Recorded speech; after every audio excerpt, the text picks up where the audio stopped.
जय हिंद साथियों आज हम लेके आए हैं सीटेट एग्जाम 2024 के लिए ईवीएस का 30 महत्वपूर्ण क्वेश्चन का एक टेस्ट सीरीज लाए हैं। साथियों आप लोग को बता दो, अगर आप इस 30 में से अगर आप 22 का भी सही जवाब दे देते हैं ना, तो समझिए कि आपका तैयारी बेहतर चल रही है, क्योंकि आज का जो भी क्वेश्चन है ना, सभी प्रीवियस ईयर में पूछा गया क्वेश्चन है। साथ ही साथ साथियों आप लोग को बता दो कि अभी जो हम 30 यहाँ पे क्वेश्चन का सीरीज करा रहे हैं ना, तो जितना भी आपको ऑप्शन दिया गया है सभी ऑप्शन का डिस्कशन करते चलेंगे। तो कुल मिलाकर के बात किया जाए तो आप लोग को इस वीडियो में 50 प्लस ऑब्जेक्टिव का जो है ना, आप लोग का डिस्कशन हम करने वाले हैं। और आप लोग इस सभी क्वेश्चन को टेस्ट सीरीज पे लेते चलिए और सभी का जवाब जो है कमेंट बॉक्स में देते चलिएगा, क्योंकि सभी प्रीवियस ईयर का क्वेश्चन है। चलिए फर्स्ट में हम पहला क्वेश्चन से शुरुआत करते हैं। पहला क्वेश्चन है, निम्नलिखित में कौन अंतरराष्ट्रीय ख्याति प्राप्त वेट लिफ्टर है। देखिए अंतरराष्ट्रीय ख्याति प्राप्त वेट लिफ्टर का मतलब क्या, ये जो है दूसरे देश में जाकर के है जो मेडल प्राप्त किए है, और कुल जो है वो 29 मेडल प्राप्त किए हैं। वह कौन है ये आप लोग को बताना है। साथ ही साथ ये जो है आंध्र प्रदेश यानी एपी मतलब क्या, आंध्र प्रदेश का रहने वाले है। साथ ही साथ एक पॉइंट और ध्यान रखिएगा, ये जो है 130 किलो, जी हाँ साथियों, 130 किलो का वजन जो है वह उठा लेते हैं। वह कौन सा व्यक्ति है, यहाँ पे अगर आप ऑप्शन देखेंगे तो ऑप्शन नंबर डी में देखिए यहाँ पे दिया गया है कर्णम मल्लेश्वरी। यानी कर्णम मल्लेश्वरी जो है यह अंतरराष्ट्रीय ख्याति प्राप्त वेट लिफ्टर है और भारत से बाहर जो है 29 मेडल को जीते हैं। और ये कहाँ के रहने वाली है, आंध्र प्रदेश का रहने वाली है। और कितना वजन को उठा लेते हैं, 130 किलो वजन का। देखिए यहाँ से कितना क्वेश्चन बन गया है, और ये सभी इंपॉर्टेंट है, सभी पूछा गया क्वेश्चन है। तो एक का राइट आंसर क्या हो गया, ऑप्शन नंबर डी हो गया। उसके बाद देखिए ऑप्शन नंबर ए में क्या है, सुनीता विलियम्स। तो सुनीता विलियम्स के बारे में आप लोग जानते हैं कि ये अंतरिक्ष में 6 महीना जो है बिताया है। कहाँ पे, अंतरिक्ष में 6 महीना बिताने वाले व्यक्ति कौन है, तो सुनीता विलियम्स है। उसके बाद देखिए ऑप्शन नंबर बी में क्या है, बछेंद्री पाल। तो बछेंद्री पाल क्या है, यानी माउंट एवरेस्ट पर चढ़ने वाली भारत की पहली महिला। जी हाँ साथियों, भारत की पहली महिला थी चढ़ने वाले कहाँ पे, माउंट एवरेस्ट पर। और अगर विश्व का पूछा जाए तो विश्व का ये 5वीं है। कौन, तो ये बछेंद्री पाल है। उसके बाद देखिए ऑप्शन सी में सूरजमणि, ये तो एक तारा का नाम है और ये इंपॉर्टेंट नहीं है। एक का राइट आंसर क्या हो गया, ऑप्शन नंबर डी हो गया। चलिए आगे बढ़ते हैं, अगला क्वेश्चन देखते हैं 2 नंबर का। तो दूसरा क्वेश्चन यहाँ पे स्क्रीन पे है कि नीचे दिया गया कौन सा एक जड़ का समूह है। देखिए कौन सा एक जड़ का समूह है, तो आप लोग को एक ट्रिक याद करना है। एक ट्रिक क्या याद करना, मूली चूसेगा। देखिए इसी से आप लोग को सभी याद हो जाएगा। ये ट्रिक आप लोग याद कर लीजिए, क्या है, मूली चूसेगा। देखिए इससे क्या याद हो जाएगा, देखिए यहाँ पे हम लिख देते हैं। सबसे पहला तो मूली हो गया, और चू से क्या, चुकंदर, सौ से सलजम, और गा से गाजर। देखिए मूली, चुकंदर, सलजम, गाजर, 4 देख लेना। देखिए ऑप्शन नंबर डी में देख लीजिए, मूली भी है, चुकंदर भी है और गाजर भी है। यही आप लोग को राइट आंसर हो जाएगा, ऑप्शन नंबर डी हो जाएगा। चलिए अगला क्वेश्चन देखते हैं। अगला क्वेश्चन क्या है, 3 नंबर का, कि रेगिस्तानी ओक नाम एक पेड़ का है जो पाया जाता है। ये जो रेगिस्तानी एक पेड़ का नाम है ये कहाँ पाया जाता है, ये बताना है। 4 ऑप्शन है, तो आप लोग कमेंट में आंसर देते चलिएगा। चलिए इसका राइट आंसर क्या होगा, ऑस्ट्रेलिया में, ऑप्शन नंबर बी हो जाएगा। अगला क्वेश्चन देखते हैं। अगला क्वेश्चन है 4 नंबर का, और 4 का आंसर तो यहाँ पे दिख भी गया है कि भारत की आज़ादी से पहले महात्मा गांधी ने जिस दांडी के समुद्र तट तक अपनी प्रसिद्ध यात्रा की थी, वह भारत के नीचे दिए गए किस राज्य में स्थित है। देखिए महात्मा गांधी का जन्म कहाँ हुआ था, तो गुजरात के पोरबंदर। इससे भी आप लोग को याद हो जाएगा, जो कि ऑप्शन नंबर डी में मौजूद है। चलिए अगला देखते हैं। अगला होगा 5 नंबर का। 5वां क्वेश्चन यहाँ पे स्क्रीन पे है, देख सकते हैं कि उच्च ज्वर यानी तेज बुखार के साथ कपकपी जिसका उपचार सिनकोना पेड़ के छाल से किया जाता है वह है। देखिए जब भी आप लोग को कपकपी यहाँ पे क्वेश्चन में दिख जाए तो डायरेक्ट आप लोग को क्या टिक करना है, मलेरिया, जो कि ऑप्शन नंबर बी में मौजूद था। चलिए अगला क्वेश्चन देखते हैं। अगला क्वेश्चन है 6ठा नंबर का, और बहुत ही महत्वपूर्ण क्वेश्चन है। ये क्वेश्चन जो आप लोग के एग्जाम में हर बार इस तरह का आता है। चलिए देखते हैं क्वेश्चन क्या है। देखिए किसी डॉक्टर का घर जो है वो एक्स पर है, मान लेते हैं यहाँ पे किसी डॉक्टर का घर एक्स पर है, ठीक। उसका अस्पताल वाई पर है, यानी अस्पताल कहीं वाई पे है जो अभी पता नहीं है। अब देखिए डॉक्टर के घर से अस्पताल जाने के लिए कोई सीधी जो है सड़क नहीं है, अतः डॉक्टर पहले ए पर जाते हैं, यानी यहाँ पे डॉक्टर है तो यहाँ से कहाँ जाते हैं, सबसे पहले ए पर जाते हैं। और ए कहाँ पे है, जो एक्स के ठीक पूर्व में 600 मीटर की दूरी पर है, यानी यहाँ से पूर्व आप लोग को देखना है। सबसे पहले यहाँ पे जो है हम ड्रॉ कर लेते हैं क्या, दिशा को देख सकते हैं। इधर क्या होगा, इधर होगा ईस्ट, वेस्ट, नॉर्थ और साउथ हो जाएगा। तो देखिए कहाँ जाते हैं कि एक्स के ठीक पूर्व में 600 मीटर, यानी यहाँ से पूर्व ले लेते हैं कलर दूसरा। देखिए यहाँ से पूर्व इधर, इधर कितना 600 मीटर, यहाँ पे 600 मीटर, और आते कहाँ पे ए पे आते हैं। तो मान लीजिए यहाँ पे आ गया, यहाँ पे क्या ए है, ठीक। उसके बाद फिर वह बी पर जाते हैं जो ए के ठीक दक्षिण में 450 मीटर। तो दक्षिण किधर है, नीचा में, यहाँ से 450 मीटर, यहाँ पे लिख देते कितना 450 मीटर यहाँ पे। और यहाँ पे क्या है, बी आया, बी पे आ गया। उसके बाद फिर सी पर जाता है जो बी के ठीक पश्चिम में, इसके पश्चिम, तो पश्चिम किधर है, वेस्ट, इधर देख सकते हैं। इधर कितना आता है 120 मीटर, यहाँ से समझ लीजिए 120 मीटर है। और यहाँ पे आ गया, यहाँ पे कौन है, सी है, यहाँ पे सी आ गया, ठीक। और अंत में वह वय पर जाने, यानी अंत में वह वय पर अपने अस्पताल पहुंचते हैं जो सी के ठीक उत्तर में 90 मीटर। अब सी से 90 मीटर जो उत्तर चलना है, उत्तर किधर है, नॉर्थ देख सकते हो ऊपर में, यहाँ से 90 मीटर, यहाँ से ये 90 मीटर चला है, यहाँ पे लिख देते हैं, यहाँ से 90 मीटर चला है। और यहाँ पे क्या है, इसका अस्पताल क्या है, वय है, तो यहाँ पे हम लिख देते हैं वय। चलिए यहाँ पे इसका अस्पताल है, वह यहाँ पे हो गया। और एक्स कहाँ पे था, यहाँ पे था, यहाँ पे एक्स है। अब देखिए क्वेश्चन में क्या पूछ रहे हैं कि अस्पताल के सापेक्ष डॉक्टर के घर की सही दिशा क्या है। देखिए अस्पताल के सापेक्ष पूछ रहे हैं, तो अस्पताल से हमको देखना है, तो अस्पताल यहाँ पे है, यहाँ से आप लोग को दिशा को जो ड्रॉ करना है। अगर यहीं पे आप लोग को पूछ देता कि जो है डॉक्टर के घर के सापेक्ष, तो यहाँ पे घर पे खड़ा होते, लेकिन पूछा गया है कि अस्पताल के सापेक्ष, इसलिए अस्पताल पे क्या करेंगे, यहाँ पे दिशा को ड्रॉ कर लेंगे। तो अस्पताल यहाँ पे, अब देखिए इधर, इधर ईस्ट हो गया, इधर वेस्ट हो गया, नॉर्थ हो गया और साउथ हो गया। और इसका घर कहाँ पे, यहाँ पे है, इसके बीच में आता है नॉर्थ और वेस्ट। नॉर्थ का मतलब क्या, उत्तर और पश्चिम, उत्तर पश्चिम देख सकते हैं, ऑप्शन नंबर बी में है। बहुत ही इंपॉर्टेंट क्वेश्चन है जो कि आप लोग को समझ में आ गया होगा। चलिए अगला क्वेश्चन देखते हैं। अगला क्वेश्चन है 7वां नंबर का। ये तो आप लोग को पता होगा कि चेराओ नृत्य जो है वह कहाँ का, मिजोरम का है। चलिए अगला क्वेश्चन है 8वां नंबर का। 8वां नंबर का क्वेश्चन है कि तमिलनाडु के निकटवर्ती राज्य। देखिए तमिलनाडु के निकट में कौन कौन सा राज्य है ये बताना है। तो आप लोग को भारत का जो मैप है वह पता होनी चाहिए। देखिए भारत के मैप में इधर जो है, इधर कितना, यानी आप लोग को 5 राज्य का नाम याद करना है जो अरब सागर से जोड़ते हैं।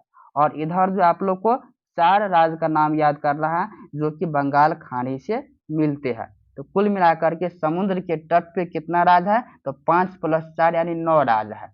और यहाँ पे आप लोग को देखिए तमिलनाडु, तो आप लोग को पता होगा कि तमिलनाडु कहाँ पे, यहाँ पे है। देखिए ज्यादा आप लोग को याद नहीं करना, सिर्फ यहाँ से अगर आप लोग 9 को याद कर लेते हैं, 5 इधर वाला और 4 इधर वाला याद कर लेते हैं, तो आपको ये क्वेश्चन जब बन जाएगा। तो तमिलनाडु कहाँ पे, यहाँ पे तमिलनाडु होता है। उसके बाद देख सकते हैं इसके ऊपर में क्या होता है, आंध्र प्रदेश, और इसके ऊपर में क्या होता है, यहाँ पे पश्चिम बंगाल होता है, ठीक। तो देखिए तमिलनाडु के निकट पूछा गया है, तो आंध्र प्रदेश है।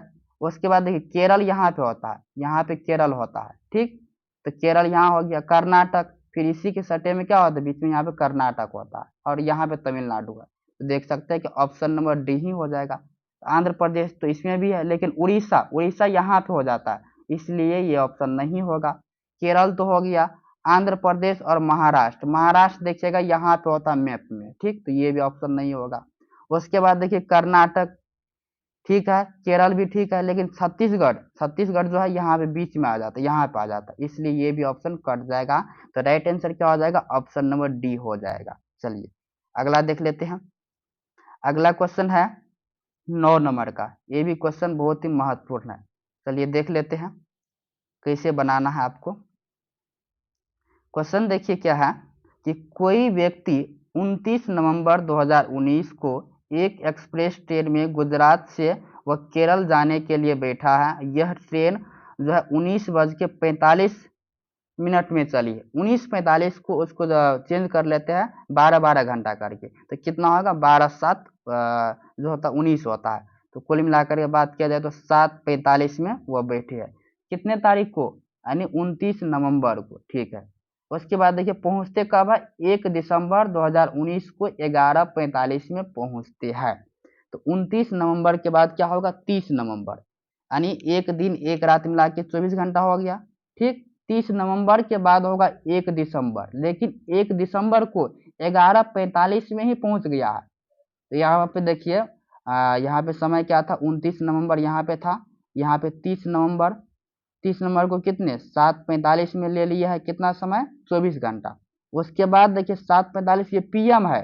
ठीक, अब कितना में पहुंचे हैं 11:45 AM में। ठीक, तो 7:45 AM तो पहले लेंगे ना, 7:45 AM तक जाने के लिए 12 घंटा ये हो गया। ठीक, तो कितना हो गया यहाँ पे 7:45 AM हो गया। अब देखिए पहुंचा कितना में 11:45 AM में, तो 7 के बाद आप हाथ पे काउंटिंग कर सकते हैं 8:45। ठीक, एक हो गया, फिर 9:45, 10:45, 11:45, देख सकते हैं 4 यहाँ पे हो गया। तो समय कितना निकल गया यहाँ पे 24, 12, 36 और 4 यहाँ पे हो गया, 40 घंटा हो गया। साथियों समय कितना निकल गया 40 घंटा हो गया। समय निकल गया 40 घंटा, और दूरी देख सकते हैं यहाँ पे 2120 दिया गया है। तो हमको पूछा गया क्या औसत चाल, तो चाल बराबर क्या होता है दूरी बटा समय होता है। तो दूरी इतना है और समय 40 निकला। इसको 0 से 0 काट देंगे और ये कितना होगा 4 पंचा 20, और एक यहाँ पे बच जाएगा 4 तिया 12, यानी 53 निकल जाएगा। 53 देख सकते हैं ऑप्शन नंबर C में है। चलिए आगे बढ़ते हैं। क्वेश्चन है कि निफेंथिस वह पौधा है जो शिकार करता है के विषय में कथनों पर विचार कीजिए।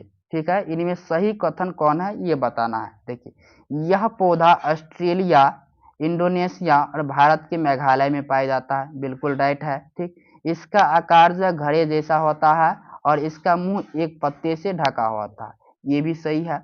ऑप्शन नंबर C में देखिए यह केवल छोटे कीड़े मकोड़ों को फंसाकर उनका शिकार करता है। देखिए सिर्फ छोटे कीड़े मकोड़ों के ही नहीं, बड़े बड़े को, मेढक सबको भी खा जाता है। ये ऑप्शन क्या गलत है। ठीक, यह छोटे कीड़े मकोड़ों को खींचने के लिए मोहक आवाज, यहाँ देखिए ये गलत है। मोहक आवाज नहीं निकालते हैं, उनके सुगंध से ही क्या करते हैं जो भी कीड़ा मकोड़ा है उसमें जाकर के फंस जाते हैं। ये भी ऑप्शन गलत है। तो सही क्या है A और B। तो A और B ऑप्शन नंबर 1 में है। ऑप्शन नंबर 1 इसका राइट आंसर हो जाएगा। तो 11 नंबर का क्वेश्चन है कि पर्यावरण अध्ययन कक्षाओं 3 से 5 के लिए एक विषय क्षेत्र है जो संकलित करता है। क्या संकलित करता है, ऑप्शन पढ़िए कि विज्ञान की अवधारणाओं और मुद्दों। ठीक, ऑप्शन बी में है कि पर्यावरण शिक्षा, सामाजिक अध्ययन और विज्ञान की अवधारणाओं और मुद्दों को, और सी में क्या है विज्ञान और सामाजिक विज्ञान की अवधारणा और मुद्दों को, और डी में है पर्यावरणीय शिक्षा और विज्ञान की अवधारणाओं और मुद्दों को। तो इसका राइट आंसर क्या होगा ऑप्शन नंबर बी में। देखिए पॉजिटिव टैग वर्ड भी है पर्यावरण शिक्षा, ठीक है ना। तो पर्यावरण शिक्षा, सामाजिक अध्ययन और विज्ञान की अवधारणाओं और मुद्दों को, राइट आंसर क्या होगा ऑप्शन नंबर बी है, और यहाँ पे दिया भी गया है। चलिए आगे बढ़ते हैं। देखिए 12 नंबर का क्वेश्चन है निम्नलिखित में से क्या पर्यावरण अध्ययन के संदर्भ में सही है ये बताना है। ऑप्शन ए में देखिए कि पर्यावरण अध्ययन एक विषय है जो 1 से 5 तक की कक्षाओं में पढ़ाया जाता है। ऑप्शन बी देखिए 1 से 2 कक्षाओं के लिए भाषा और गणित माध्यम से पर्यावरण अध्ययन जो है पढ़ाया जाता है। ऑप्शन सी में देखिए कि कक्षा 2, 3, 4 की कक्षाओं के लिए पर्यावरण अध्ययन से जुड़े मुद्दों को भाषा और गणित के माध्यम से पढ़ाया जाता है। या ऑप्शन नंबर डी में है कक्षा 1 और 2 तक की कक्षाओं के लिए पर्यावरण अध्ययन से जुड़े मुद्दे विज्ञान और सामाजिक विज्ञान के द्वारा पढ़ाया जाता है। तो क्या सही है ये बताना है। देख सकते हैं इसका राइट आंसर क्या होगा ऑप्शन नंबर बी हो जाएगा, यानी कक्षा 1 और 2 की कक्षाओं के लिए भाषा और गणित के माध्यम से पर्यावरण अध्ययन सीखा जाता है, क्योंकि आप लोग को पता है कि कक्षा 1 और 2 में जो है वह साइंस नहीं है, इसीलिए क्या करते हैं, भाषा और गणित के माध्यम से पर्यावरण अध्ययन पढ़ाया जाता है। राइट आंसर क्या होगा, ऑप्शन नंबर 2 हो जाएगा। चलिए आगे बढ़ते हैं। 13 नंबर का क्वेश्चन है, बच्चों को पर्यावरण अध्ययन को सीखने के लिए खोजने के द्वारा पर्याप्त समय दिया जाता है, यह कथन इंगित करता है। क्या इंगित करता है, याद करके सीखा जाता है? बिल्कुल नहीं, याद तो कभी नहीं कर सकते। पर्यावरण अध्ययन सूचनाओं के द्वारा सीखा जाता है, या ऑप्शन सी में देखिए पर्यावरण अध्ययन जो है वह बाल केंद्रित है, या डी में है पर्यावरण अध्ययन शिक्षक केंद्रित है, ये भी नहीं होगा। अब देखिए ऑप्शन बी क्या बोल रहे हैं, पर्यावरण अध्ययन सूचनाओं के द्वारा सीखा जाता है, बिल्कुल सूचना के द्वारा नहीं सीखा जाता है। राइट आंसर क्या होगा, ऑप्शन नंबर सी होगा कि पर्यावरण अध्ययन जो है वह बाल केंद्रित यानी बच्चों पे आधारित होती है। चलिए अगला देखते हैं। अगला क्वेश्चन है 14 नंबर का। निम्नलिखित में क्वेश्चन है, निम्नलिखित में से कौन सा पर्यावरण अध्ययन पाठ्यक्रम के सुझावित प्रकरणों का उप प्रकरण है, यानी कौन जो उप थीम है। देख सकते हैं कि पर्यावरण और मित्र जो है ये थीम है, भोजन भी थीम है, और हम चीजें कैसे बनाते हैं ये भी थीम है, लेकिन जानवर जो यहाँ पे थीम नहीं है, ये क्या है, उप थीम है, इसी को क्या बोलते हैं, उप प्रकरण बोलते हैं। तो इसका राइट आंसर क्या होगा, ऑप्शन नंबर सी हो जाएगा। तो कुल थीम कितना है, कुल जो थीम है वह कितना है, तो कुल 6 थीम है, ये भी ऑब्जेक्टिव में पूछा जाता है। कौन कौन थीम है वो आप लोग कमेंट बॉक्स में जरूर बताइएगा। चलिए आगे देखते हैं। अगला क्वेश्चन है 15 नंबर का।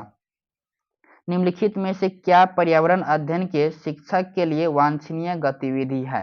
ऑप्शन देखिए, विभिन्न कक्षाओं के बहु सांस्कृतिक क्षेत्रों को संबोधित करना है, ये पॉजिटिव टैग वर्ड है। चलिए आगे ऑप्शन भी देख लीजिए, पर्यावरण अध्ययन की अवधारणाओं से संबंधित महत्वपूर्ण सूचनाओं को बच्चों को देने के लिए प्रेरित करना, या ऑप्शन सी देखिए, पर्यावरण अध्ययन के 6 प्रकरणों को रेखीय आयोजन करना, या केवल पाठ्य पुस्तक, ये वाला भी ऑप्शन कट जाएगा। इसका राइट आंसर क्या होगा 15 का, ये हो जाएगा ऑप्शन नंबर क्या, ए हो जाएगा, क्योंकि ए में क्या है, यहाँ पे पॉजिटिव टैग वर्ड भी लगाया गया है, इसलिए राइट आंसर क्या होगा, ऑप्शन नंबर 1 हो जाएगा। चलिए आगे देखते हैं। अगला क्वेश्चन होगा 16 नंबर का। 16 नंबर का क्वेश्चन है, निम्नलिखित में क्या पर्यावरण अध्ययन में बच्चों के द्वारा ज्ञान की रचना में महत्वपूर्ण है। ऑप्शन पढ़िए, बच्चों की सक्रिय भाग लेना, पॉजिटिव टैग वर्ड है, बिल्कुल होगा। ऑप्शन बी में है कि बच्चों के समुदाय का सदस्य बनाएंगे, बिल्कुल होगा। सी में है पर्यावरण अध्ययन की पाठ्य पुस्तकें, बिल्कुल पर्यावरण अध्ययन का पाठ्य पुस्तक होना चाहिए। और डी में क्या है कि पर्यावरण अध्ययन की पाठ्य पुस्तकों में दी गई व्याख्या और परिभाषा, बिल्कुल गलत। अगर बच्चों को व्याख्या और परिभाषा दे करके ही अगर उसको रटाएंगे तो आगे नहीं सीख सकता, इसलिए ऑप्शन नंबर डी क्या होगा, गलत होगा। तो सही क्या है, A B C, A B C option number 1 में मौजूद है। चलिए आगे देख लेते हैं। अगला क्वेश्चन है 17 नंबर का। 17 नंबर का क्वेश्चन है कि नीचे दिए गए सूची पर विचार करना है। कछुआ दिया है, घड़ियाल, कौवा, बतख, मछली। इस सूची में से निम्न में से कौन दूसरों से भिन्न है, कौन दूसरे से भिन्न है ये बताना है। ऑप्शन नंबर बी में देखिए साथियों, ये कौवा जो है ये पेड़ पे रहता है, लेकिन बाकी मछली है, घड़ियाल है, कछुआ है, ये पानी में रहता है, इसीलिए भिन्न कौन है, कौवा है। ऑप्शन नंबर बी इसका राइट आंसर हो जाएगा। चलिए अगला देख लेते हैं। अगला क्वेश्चन है 18 नंबर का। 18 नंबर का क्वेश्चन है, नीचे दिए गए पक्षियों की कौन सी प्रजाति झटके से अपने गर्दन को आगे पीछे करता है। देखिए साथियों, झटके से बोल रहे हैं, न कि 360 डिग्री पे पूछा गया। अगर 360 डिग्री पे पूछा गया रहता तब राइट आंसर क्या होता, उल्लू होता, लेकिन झटके से पूछा गया है, तेजी से कौन अपने गर्दन को घुमाते हैं, तब इसका राइट आंसर क्या होगा, मैना हो जाएगा, जो कि ऑप्शन नंबर डी में है। चलिए आगे बढ़ते हैं। अगला क्वेश्चन है 19 नंबर का। क्वेश्चन है, घरों के नीचे दिए गए विवरणों पर विचार कीजिए। ऑप्शन देखिए, राजस्थान में गांव के लोग मिट्टी के घरों जिनके छतें जो है कटीली झाड़ियां की होती है में रहते हैं, तो बिल्कुल राइट है। ऑप्शन बी में देखिए कि मनाली यानी हिमाचल प्रदेश में घर बांसों के खंभों पर बनाए जाते हैं। देखिए बांस का जो खंभा है, जब भी बांस का चर्चा अगर किया रहता है तो हमेशा आप लोग को याद क्या रखना, असम याद रखना, तो ये क्या है, गलत है, ठीक। और ऑप्शन सी में देखिए क्या है कि लेह में पत्थर के 2 मंजिलों पर घर बनाए जाते हैं और नीचे की मंजिल पर जरूरत का सामान और जानवरों को रखते हैं। बिल्कुल सही है। तो सही क्या है, ए और सी सही है, जो कि ऑप्शन नंबर कितना में है, 3 में है। तो 19 का राइट आंसर क्या होगा, ऑप्शन नंबर 3 हो जाएगा। चलिए आगे बढ़ते हैं। अगला क्वेश्चन है 20 नंबर का, और इस क्वेश्चन का जवाब तो आप आसानी से दे सकते हैं कि निम्नलिखित में से त्योहारों को उस समूह को चुनिए जो पूर्णिमा के दिन मनाया जाता है। तो कौन होगा, ऑप्शन नंबर देख सकते हैं सी में होली होगा, रक्षाबंधन होगा, गुरु नानक जयंती का जन्म दिवस, यानी ऑप्शन नंबर सी इसका राइट आंसर हो जाएगा। ये तो आसान क्वेश्चन है। चलिए आगे बढ़ते हैं। 21 नंबर का, निम्नलिखित राज्यों के समूहों में से किस एक समूह के समुद्र तट अरब सागर पर है। देखिए अभी ही आप लोग को भारत का मैप हम बताए हैं, भारत के मैप से जो है आपका क्वेश्चन बार बार आते ही रहते हैं। तो इधर से आप लोग को अभी बताए कितना राज्य याद करने के लिए, 5 राज्य। इधर से कितना है, 5 है, और इधर कितना है, 4 राज्य आप लोग को याद करने के लिए बोले हैं। और इधर क्या होता, अरब सागर, लेकिन इधर क्या होता, बंगाल की खाड़ी होता है। ये आप लोग जरूर याद कर लीजिएगा। तो 4 में देखिए ऑप्शन यहाँ पे 21 नंबर का देख सकते हैं कि कर्नाटक, केरल और गुजरात। ये आप लोग को बताइए, यहाँ पे क्या होता है, गुजरात होता है, और यहाँ पे क्या होता है, यहाँ पे केरल, और यहाँ पे कर्नाटक होता है। तो अरब सागर से पूछा गया है ना, तो अरब सागर से यही बोला है। तो ऑप्शन नंबर ए ही इसका राइट आंसर हो जाएगा। ये आप लोग जरूर तैयारी कर लीजिएगा साथियों, 5 राज्य इधर से और 4 इधर से कौन कौन है। ठीक, आप लोग यहाँ पे भारत का मैप हम लगा देते हैं स्क्रीन पे, वहां पे भी आप लोग देख करके जो है उसको लिख सकते हैं। चलिए आगे बढ़ते हैं। 22 नंबर का क्वेश्चन है कि हमारे देश के मानचित्र में झारखंड कहाँ स्थित है। देखिए साथियों, बार बार आप लोग को बता रहे हैं कि भारत के मैप से जो है ना बहुत सारा क्वेश्चन आते रहते हैं। अभी आप लोग को 2 क्वेश्चन बताए और ये तीसरा क्वेश्चन हो गया भारत के मैप से। इसका राइट आंसर हम नहीं बताएंगे, वैसे हम भारत का मैप का जो है ना यहाँ पे फिगर हम लगा देते हैं स्क्रीन पे, वहां से देख करके जो है ना आप लोग जरूर कमेंट कीजिएगा इस 4 ऑप्शन में से इसका राइट आंसर क्या होगा, क्योंकि यहाँ पे भारत का मैप जो है हम लगा दिए है। चलिए आगे बढ़ते हैं, अगला क्वेश्चन देखते हैं। अगला क्वेश्चन है 23 नंबर का कि नीचे दिए गए शहरों में से किस एक रेट के पहाड़ जिन्हें रेट के टीला कहा जाता है। ये तो बहुत बार पूछा गया क्वेश्चन है, क्या होगा, Abu Dhabi. Right answer option number B हो जाएगा। वैसे आंसर भी आप लोग को यहाँ पे देखिए गया होगा। चलिए अगला देखते हैं। अगला क्वेश्चन है 24 नंबर का, निम्नलिखित में से कौन सा वर्तमान पर्यावरण अध्ययन पाठ्यक्रमों के 6 मुख्य थीमों में एक नहीं है। अभी ही बताया कि थीम कितना होता है, 6 होता है। कौन नहीं है ये पूछा गया। भोजन तो है, आवास भी है, और हम चीज कैसे बनाते ये भी है, लेकिन काम और खेल नहीं है। तो यहाँ पे नहीं है पूछा गया, तो कौन नहीं है, काम और खेल नहीं है। ऑप्शन नंबर डी इसका राइट आंसर हो जाएगा। चलिए आगे देखते हैं। अगला क्वेश्चन 25 नंबर का क्वेश्चन है, निम्नलिखित में से कौन सा एक पर्यावरण अध्ययन के संबंध में सच नहीं है, यानी कौन गलत है ये बताना है। तो ऑप्शन पढ़िए कि पर्यावरण अध्ययन की प्रकृति एकीकृत है, ठीक है। पर्यावरण अध्ययन बाल केंद्रित अध्ययन है। उसके बाद सी में है पर्यावरण अध्ययन बच्चों को अपने परिवेश को खोजने के अवसर, ये तो सही है। डी में है पर्यावरण अध्ययन वर्णनों और परिभाषाओं पर बल देता है। देखिए परिभाषा पर बल, बच्चों को परिभाषा कभी नहीं रटाएंगे, ये ऑप्शन गलत है, और जो गलत है वही सही है, क्योंकि यहाँ पे नहीं है पूछा गया था। तो राइट आंसर क्या होगा, ऑप्शन नंबर डी हो जाएगा। चलिए अगला देखते हैं 26 नंबर का। इसका भी आंसर तो आप लोग को दिख ही गया है कि पर्यावरण अध्ययन में बच्चों को जोड़ने की सबसे प्रभावशाली युक्तियां। इसको तो रट ही लीजिए, किस्सा और कहानी के माध्यम से जो है ना बच्चा को सही से जो है उसको समझा सकते हैं, क्योंकि किस्सा कहेंगे या कहानी कहेंगे तो बच्चा को रोचक लगती है, इसीलिए राइट आंसर क्या होगा, ऑप्शन नंबर ए हो जाएगा। चलिए अगला देखते हैं। निम्नलिखित में से क्या पर्यावरण अध्ययन में आकलन के लिए संकेतक नहीं होना चाहिए। देख सकते हैं न्याय और समानता के प्रति सरोकार, सहभागिता, याद करना नहीं होना चाहिए, निगेटिव टेक वर्ड है। चलिए आगे देख लेते हैं। अगला क्वेश्चन है यहाँ पे 28 नंबर का, पर्यावरण अध्ययन में शिक्षक के द्वारा बच्चों को स्वयं अपने आकलन के लिए पर्याप्त अवसर देना चाहिए, वे स्व आकलन है, क्या है ये बताना है। ऑप्शन पढ़िए कि सीसीई के द्वारा या सीखने के समान अवसर, पॉजिटिव टेक वर्ड, यही इसका राइट आंसर हो जाएगा। बाकी सीखने का आकलन ये भी नहीं होगा, ये भी नहीं होगा। तो राइट आंसर क्या होगा, ऑप्शन नंबर बी हो जाएगा, क्योंकि अवसर लगा हुआ है और अवसर क्या है वैसे पॉजिटिव टेक वर्ड भी है। चलिए आगे देखते हैं। अगला क्वेश्चन है 29 नंबर का, ये तो आसान क्वेश्चन है ना कि रेटिंग स्केल में कौन सी तकनीकी का उपयोग होता है। कौन सा होता है, ये अवलोकन होता है। ऑप्शन नंबर बी इसका राइट आंसर हो जाएगा। चलिए अगला क्वेश्चन देखते हैं, और ये आज का लास्ट क्वेश्चन है, क्वेश्चन नंबर 30। आमतौर पर यह माना जाता है कि रात में जागने वाले जानवर हर चीज को जिस रंग में देखते हैं वे है। तो आप लोग को क्या याद करना है, काला और सफेद, यही आप लोग को याद करना है कि काला और सफेद जो है, रात को जितने भी जानवर है वो रंग को काला और सफेद की तरह ही देखते हैं। तो कुल मिलाकर के साथियों 30 क्वेश्चन का डिस्कशन किए हैं। आप 30 में से कितना का जवाब दिया है वो कमेंट बॉक्स में जरूर आप लोग कमेंट कीजिएगा। चलिए फिर मिलेंगे एक नए टेस्ट सीरीज के साथ, तब तक के लिए धन्यवाद।